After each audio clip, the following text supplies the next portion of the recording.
When you open Maya for the first time, the user interface should look like mine in the video. If not, you can go to Workspace and you can click on Maya Classic. So I am always using the Maya Classic. So if you click once there, and then if you go to the reset current workspace, you can reset that. As you see, it's inactive because I didn't do any changes there.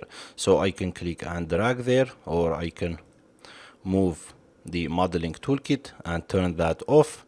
And then if I go there, I can go to the reset current workspace, and if I click on that, as you see, Maya resets the workspace for you. Let's take a look at the user interface. So here you have the shelf, so you can create curve like circle or square. And here you have the poly modeling, you can create a sphere, box, and so on. You have sculpting, rigging, and so on, FX to create particles. And you have the Bifrost and motion graphics and so on. And if I go to poly modeling, if I click on the sphere, as you see, I created a sphere in the viewport, and I can select the sphere and move that. As you see, I am using the move tool.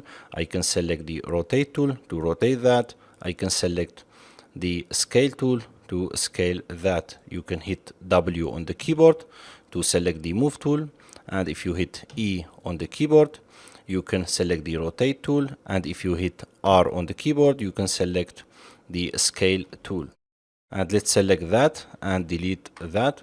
So I'm going to the menus, and I can create the object from menus too. So if I go to create, as you see, we have the polygon primitives.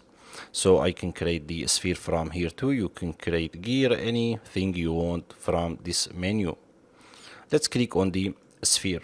And another thing, if you go to this section, so these are your menu sets. So if I click on that, you see here I have the modeling menu. So if I click on the rigging, as you see, the menus changed to rigging.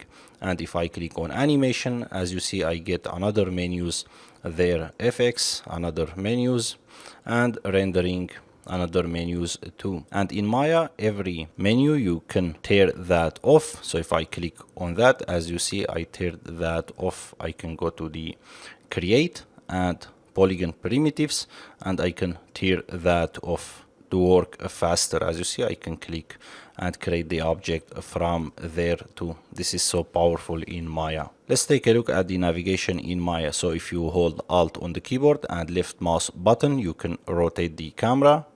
If you hold Alt again and middle mouse button and drag, you see I am moving the camera, or I am tracking the camera. And if I hold Alt again and right mouse button, I can zoom in and zoom out. I can select the objects in the viewport and hit F on the keyboard to frame that, as you see, F on the keyboard.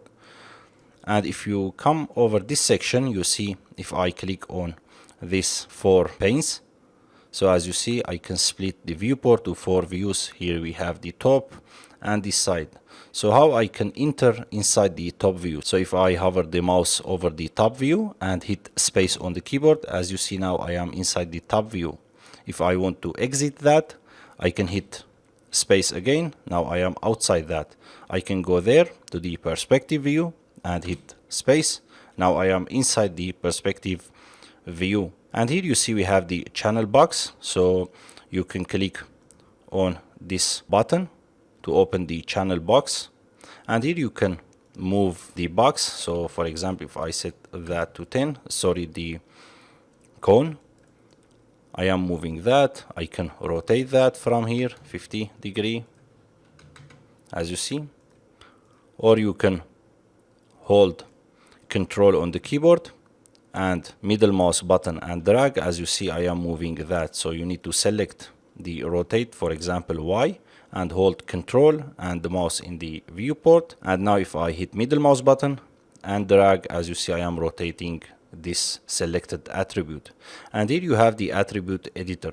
So this is the channel box, and the attribute editor is more advanced than the channel box. Channel box is for simple editing simple attributes, and the attribute editor has more advanced attributes there. And you can open the attribute editor from here too. I can open the tool settings. So this is for tools. So every tool I select there, I get the attributes to that tool. As you see, I can select the move tool. I get the attributes for the tool, for the move tool, and for the rotate tool, and for the scale tool. And here I have the channel box.